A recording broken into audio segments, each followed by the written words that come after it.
Morning students, in the last video we have discussed about soil and its structure. Okay, and in this video we discuss about composition of soil. soil है वो किस किस चीज की बनी हुई है, क्या क्या उसके अंदर कंपोजिशन है, क्या क्या है उसके अंदर. ठीक है, composition of soil depends on the nature of parent rock. हमने पिछली बार भी पढ़ा था कि जो सॉइल का कलर है या उसके अंदर जो मिनरल की क्वांटिटी और क्वालिटी है वो किसके ऊपर डिपेंड करती है, उसकी पेरेंट रॉक के ऊपर, कि कौन सी चट्टान से वो आई है. ठीक है, and the quantity and type of organic material present in it, इन्हीं के ऊपर वो डिपेंड करती है. The following components are generally found in a soil. एक सॉइल के अंदर जनरली क्या क्या होता है. नंबर 1 क्या है इसके अंदर, इनऑर्गेनिक सबस्टांस. इनऑर्गेनिक सबस्टांस कहां से आया, रॉक से. ठीक है, ऑर्गेनिक सबस्टांस इसका मतलब क्या, ऑर्गेनिक मीन्स लिविंग. लिविंग कैसे आया, जो ऊपर जो प्लांट्स और एनिमल्स उसके ऊपर रहते हैं उनसे जो सबस्टांस आता है. Next is soil water. जो हमने उस दिन पढ़ा था ना कि सॉयल के बीच में गैप होता है, जो पानी इस गैप में चला जाता है या इसके सराउंड में चला जाता है, that is called soil water. और हमने पढ़ा था जो गैप्स होते हैं इनके बीच में क्या ट्रैप हो जाती है, एयर. तो उस एयर को क्या बोलते हैं हम, सॉयल एयर. लिविंग ऑर्गेनिज्म भी रहते हैं.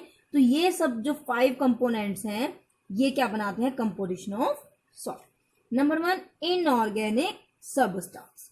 Most of the inorganic substance present in the soil are derived from the parent rock.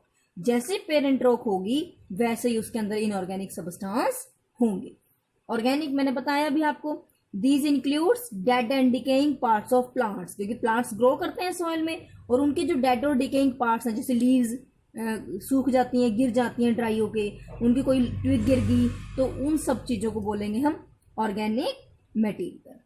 Animals excrete and residue of soil organisms. Humus increases the productivity and water holding capacity of soil. जो humus क्या होता है, जो इन सब चीजों से मिलकर बनता है, that is called humus. ठीक है, वो क्या करता है, सॉइल की फर्टिलिटी को इंक्रीज करता है. Next is soil water. Soil water present in the soil.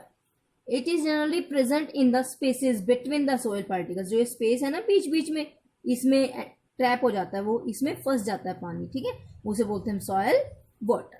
The water content of a soil has a significant affect on the crop productivity. हमने पिछली वीडियो में पढ़ा था जो हमारी सैंडी सॉइल है वो पानी को ज्यादा अब्जॉर्व नहीं कर पाती. क्लेली सॉइल में क्या हो जाता है, वाटर लॉगिंग हो जाता है.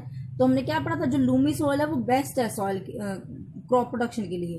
तो सॉइल वाटर से ही हम देख सकते हैं कि वो सॉइल क्रॉप के लिए अच्छी है या नहीं है. Soil air. Spaces between the soil particles contain air, it is called the soil air. It is very important for the respiration of roots, क्योंकि रूट्स ने कहा जाना है, सॉइल के अंदर. यदि अंदर एयर होगी तभी तो वो रूट्स रिस्पायर कर पाएंगी, अदरवाइज तो क्या हो जाएंगे, वो डेड. ठीक है, next is living organism. Are variety of organisms are found in soil. Soil के अंदर बहुत सारे लिविंग ऑर्गेनिज्म होते हैं, micro organisms like bacteria, fungi etcetera. एक ही इसमें से एक जो लिविंग ऑर्गेनिज्म उसमें एक आता है अर्थवॉर्म, केंचुआ, जिसको हम लोकल भाषा में बोलते हैं केंचुआ. उसे बोला जाता है नेचर्स प्लग मैन या फिर फार्मर्स फ्रेंड. ये क्या करता है, ये ऐसे ऐसे चलता है और क्या करता है, अपने मुंह से मिट्टी को ऐसे ऐसे ऐसे करके और उसको अलट पलट कर देता है. प्लग मैन की प्लगिंग क्या होता है, हल जोतना मिट्टी में. जब हम हल को जोतते हैं तो उससे क्या होता है, हल से जब हम हल चलाते हैं या आजकल ट्रैक्टर से जो करी जाती है प्लाइंग, उससे क्या होता है, जो हमारी सॉइल है वो सॉफ्ट हो जाती है और नीचे के जितने भी ऑर्गेनिज्म है वो ऊपर आ जाते हैं, मतलब वो अलट पलट हो जाती है और उसके अंदर एयर सर्कुलेशन हो जाता है.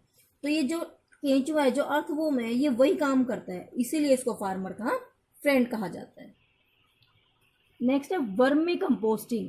कंपोस्टिंग क्या होता है, खाद बनाना. वर्मी मीन्स वॉर्म्स, कीड़े मकोड़ों को डालकर. जैसे ये अभी मैंने केंचुआ बताया, ऐसे ये कंपोस्टिंग की जाती है. कंपोस्टिंग में क्या करते हैं, एक बड़ा सा पिट खोद देते हैं, पिट डग कर देते हैं और उसके अंदर किचन वेस्ट और डेड रिमेन वो डाल देते हैं, डेड ऑर्गेनिज्म डाल देते हैं, और जो हमारा किचन का वेस्ट होता है और जो लीज होती हैं, ड्राई लीज, इन सब चीज़ों को डाला जाता है और उसके अंदर कुछ माइक्रो ऑर्गेनिजम्स ऐड कर दिए जाते हैं, that is called vermi composting. फिर वो आफ्टर वन मंथ 2 मंथ के बाद वो किस में चेंज हो जाती है, कंपोस्ट, खाद बन जाती है। और इस प्रोसेस को क्या नाम दिया है, वर्मी कंपोस्टिंग, क्योंकि ये कंपोस्टिंग किसके द्वारा की गई है, वर्म्स के द्वारा। ओके, नेक्स्ट है soil as a resource.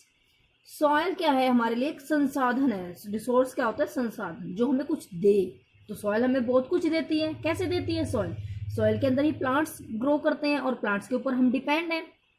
Plants हमें क्या देते हैं, हमारे जीने के लिए हमें फूड देते हैं, पहनने के लिए कपड़े भी देते हैं, ऑयल्स भी देते हैं, मतलब बहुत सारी चीज़ें हमें प्लांट से मिलती है। ठीक है, और सॉइल क्या करती है, सॉइल के नीचे ही माइनिंग होती है, कंस्ट्रक्शन इंडस्ट्री में, सब जगह सॉइल क्या है, बहुत अच्छी रिसोर्स है। हमें ये हमारे संसाधन है, हमारे जीने का साधन है। Soil materials are a critical component in the mining and construction industries. Soil serves as a foundation for most constructive projects. हर जगह ये क्या है, फाउंडेशन मतलब नींव रखी जाती है सॉइल के ऊपर ही।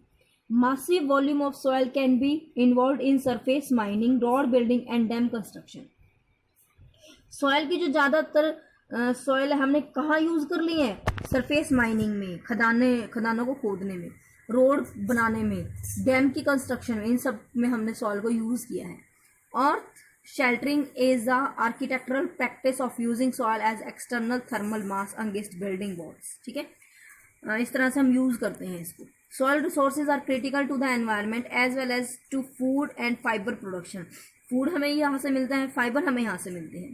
Soil absorb rain water. Soil क्या करती है, जितना भी पानी होता है बारिश का वो सारा अपने अंदर सोख लेती है, जिससे जो हमारा वाटर टेबल है, जो अंडरग्राउंड वाटर है, वो क्या है, इंक्रीज हो जाता है। ठीक है, और फ्लड के चांसेस कम हो जाते हैं।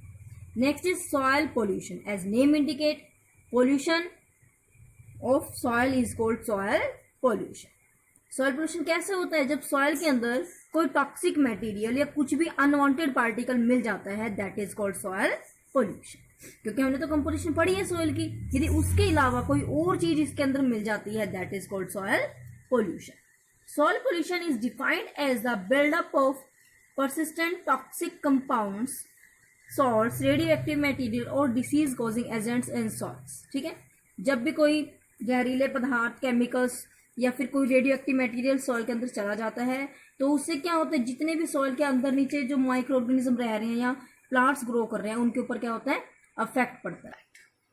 और सॉइल पोल्यूशन किसके कारण होता है, like use of chemical pesticides. Pesticides क्या होते हैं, जो फार्मर्स यूज करते हैं, पेस्ट मतलब कीड़े मकोड़े मारने के लिए। ठीक है, जो हमारी फसल होती है ना, क्रॉप के अंदर कई बार कीड़े लग जाते हैं या फिर कोई वर्म अटैक कर देता है, तो उसको किल करने के लिए जो केमिकल्स यूज किए जाते हैं, दैट आर कॉल्ड पेस्टिसाइड्स। जब फार्मर उनको यूज करता है या फिर वो फर्टिलाइजर्स को यूज करता है, केमिकल फर्टिलाइजर्स को, तो वो क्या अल्टीमेटली कहाँ चले जाएंगे, सॉइल के अंदर, और सॉइल को क्या कर देते हैं, वो पोल्यूट कर देते हैं। Percolation of contaminated surface water to the layers below the surface, oil and fuel dumping.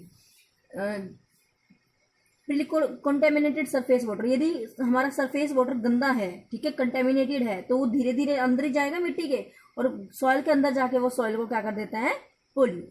ठीक है, इंडस्ट्रीज वेस्ट, इन सब के कारण हमारी जो सॉइल है वो क्या हो जाती है, pollute. Next is soil and crops. कौन कौन सी सॉइल में कौन कौन सी क्रॉप्स ग्रो करती हैं।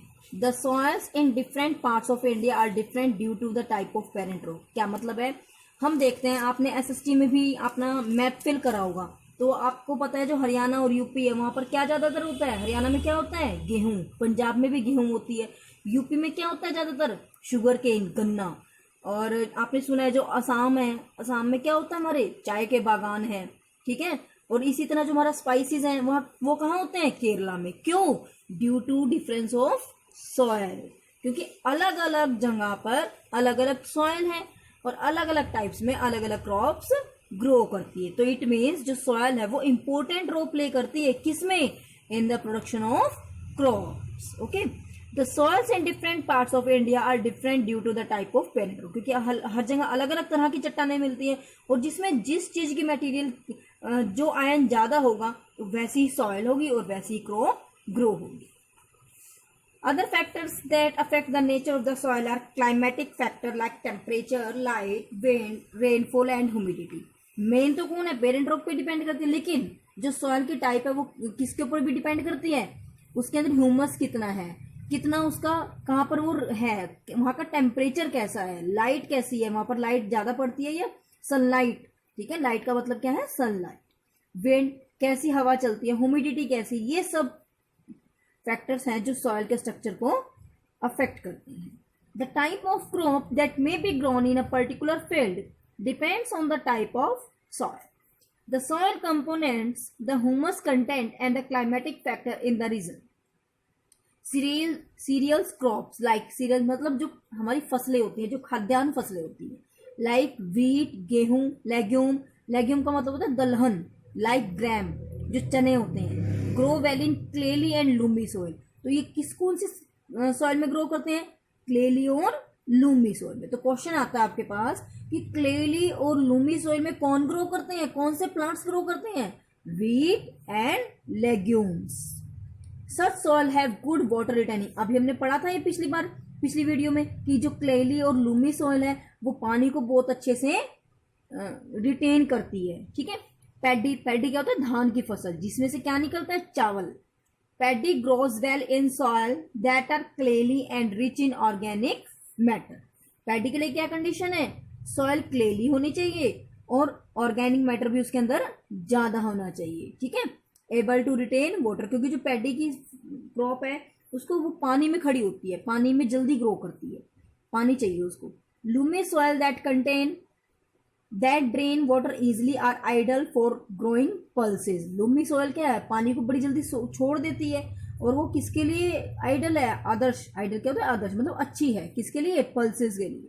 Cotton grows well in well aerated soil, जो कॉटन की फसल है हमारी, कॉटन मतलब जिससे हमें ये कपास जिसको बोलते हैं, कपास किस में ग्रो करती है, वेल एरिएटेड। एरिएटेड मतलब वो जिसमें से हवा ज्यादा निकल सके। कौन सी सॉइल थी हमारी, कौन सी थी वो बताओ, Sandy soil that also drain water easily, क्योंकि पानी, इसको ज्यादा पानी नहीं चाहिए, ठीक है, और इसको क्या चाहिए ज्यादा, एयर, तो ये सैंडी सॉइल में ग्रो करती है। ओके, तो कोकोनट ट्रीज, आपको पता है ना कोकोनट ट्रीज कहाँ होते हैं, हमारी बीचेस पर, वो भी किस में ग्रो करते हैं, सैंडी सॉइल में। तो कोकोनट ट्री आपको पता है जो महाराष्ट्र है, पूना है, उधर साइड जो हमारे रीजन्स हैं सी कोस्ट की तरफ, वहां पर ज्यादा होती हैं, ठीक है। Next is soil erosion. Erosion क्या होता है, जो सबसे ऊपर वाली सॉइल की लेयर होती है वो धीरे धीरे धीरे धीरे बहनी शुरू हो जाती है, ठीक है। क्यों, ड्यू टू ऑफ वाटर, मतलब बारिश बहुत तेज हो गई है तो ऊपर वाली मिट्टी बह गई, या फिर बहुत तेज हवा चल गई, जिस तूफान आंधी आता है तो उससे जो ऊपर वाली लेयर है ना वो सारी बह जाती है, रिमूव हो जाती है, that is called soil erosion. Soil erosion implies the removal of the top soil by agents such as wind and water. Without human activities, looseness of soil through erosion in most areas would probably be balanced by the formation of new soil. Means जब ऊपर वाली layer चली गई तो इसका मतलब क्या है, हमें नीचे क्या है, न्यू सॉइल की फॉर्मेशन होगी तो वो बैलेंस हो जाता है, बट कई बार ये बैलेंस नहीं हो पाता, ठीक है। इन forest and grass lands vegetation protect the soil. क्या मतलब है, वेजिटेशन जैसे हमने प्लांट्स ग्रो कर दिए, प्लांट्स की जो रूट्स हैं वो क्या करती हैं, सॉइल को पकड़ के रखती हैं, जकड़ के रखती हैं, जिससे वो कितनी भी तेज आंधी आ जाए, कितनी भी तेज तूफान आ जाए, वो बहती नहीं। तो इसीलिए हमें ज्यादा से ज्यादा प्लांट्स ग्रो करनी चाहिए।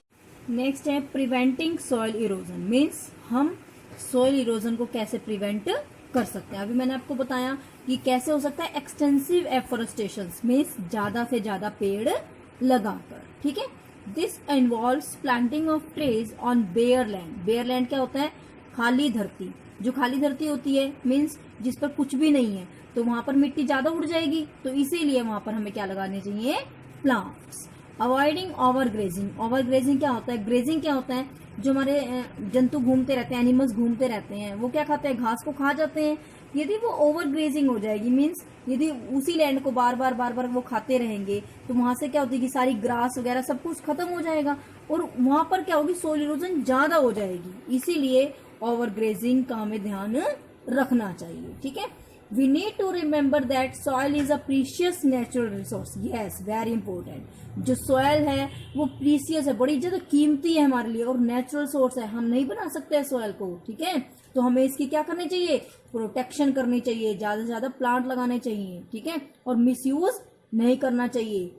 In order to sustain life on earth, मतलब हमारी धरती पर हमारी लाइफ को, हमारी जीवन को बरकरार रखने के लिए destruction and misuse of such a precious natural resource needs to be avoided. हमें किसी भी कीमत पर, एट ऑल कॉस्ट, किसी भी कीमत पर हमें ऐसा जो नेचुरल संसाधन है, हमारा सॉइल क्या है, नेचुरल संसाधन है, उसकी रक्षा करनी चाहिए, ना कि उसका मिसयूज करना चाहिए. ठीक है, ओके.